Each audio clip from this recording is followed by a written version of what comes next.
Tales of the Sacred Sword. This week's tale asks, if you know where you really are. Episode 32, Dreams. Good throw, Blex. Allard caught the black ball. His younger brother Blex was getting better at throwing. In a couple years, Blex would be joining their local ball team. Now if Allard could only teach him to catch. You ready, Blex? You have to clap both hands together when the ball comes to your face. Allard threw the black ball. Blex clapped his hands together a moment after the ball passed by. The black ball crashed into Blex's face. Blex should have cried in pain when the ball hit him, except it wasn't a ball.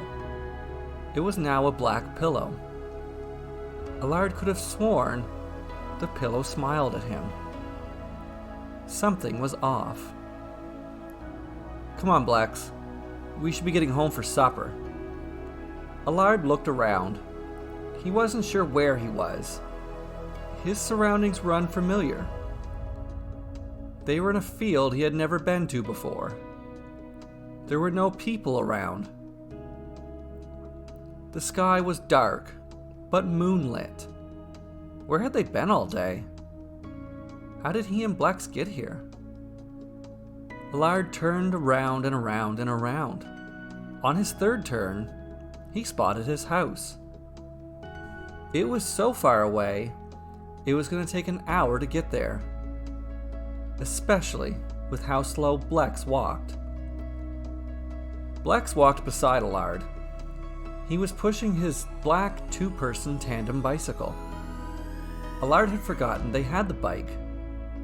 Allard jumped on the front and Blex on the back. Together they pedaled to their home. He hoped his parents would not be mad at him for keeping Blex out after dark. Allard opened the front door of his house and the two brothers entered. The bell rang. Class would be starting soon.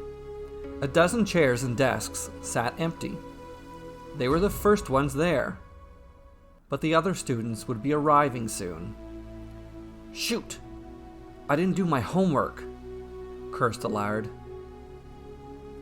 Blex, give me your coat, I'll hang it up. Our teacher doesn't like it when our coats are on our chairs. Blex handed Allard his coat. Allard looked around. He found a large black closet and placed their coats inside, then sat down. A note, written on the blackboard, caught his attention. It's so nice out today, class will be outside. That explained where the other students were.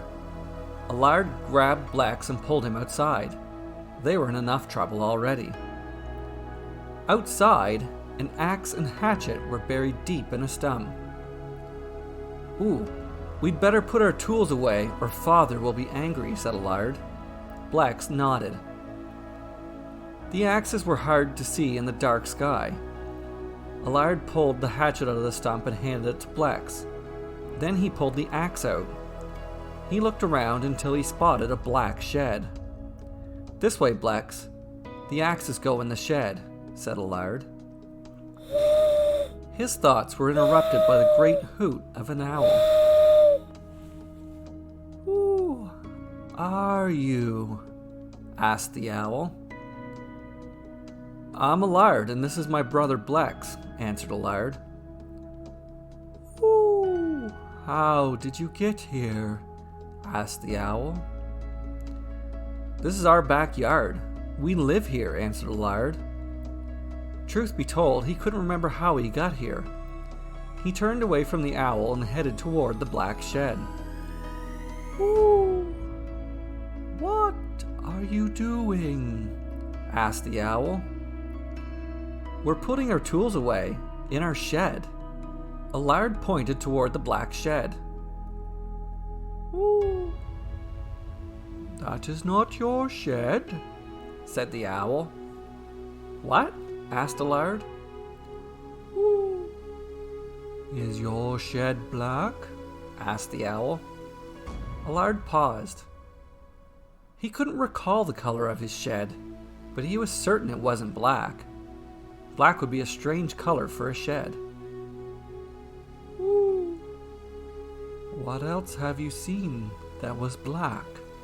asked the owl. "Perhaps something smaller than a shed." Allard thought for a moment. The bike they rode to school had been black, as had been the closet he had hung Blex's coat up in. And the ball they were playing catch with had been black, and so was Blex's pillow. "Ooh. You boys have wandered into the land of dreams," said the owl. Allard thought about it. It hadn't made sense that they were outside. Then they were in school when they went in the front door of their house. Then when they left school, they were in their backyard, all of which were during the night. "How did we get here?" asked Allard. "Ooh. It happens when people sleep too deeply. You must return to your world, or the Lord of Nightmares will consume you," said the owl. "Lord of Nightmares?" asked Allard. "Ooh.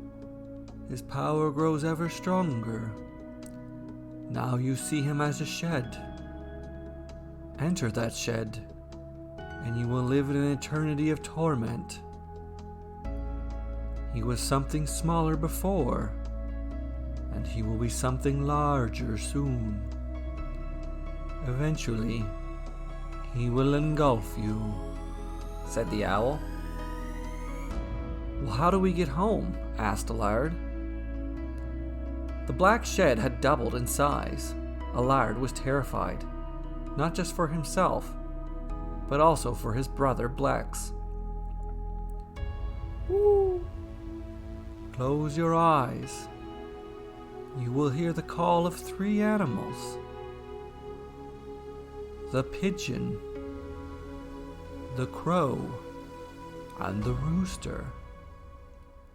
Do not open your eyes until you hear the rooster, or you will be lost in the land of dreams forever," said the owl. Allard looked at Blex until the younger brother nodded in confirmation, before speaking to the owl. "I understand.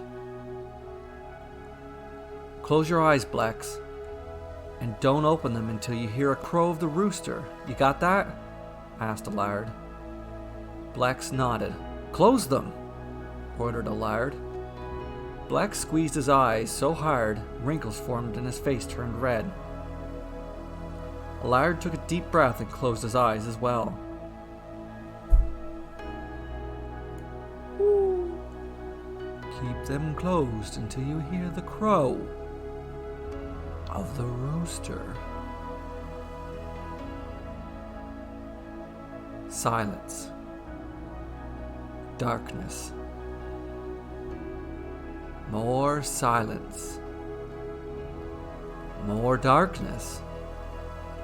For in the land of dreams, one can see nothing when their eyes are closed. More silence, more darkness, until he thought the silence could last no longer. "Can I open my eyes, brother?" asked Blex. "Not until the crow of the rooster," answered Allard.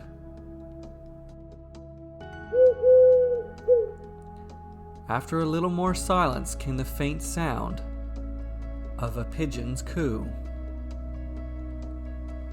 "Can I open my eyes now, brother?" asked Blex.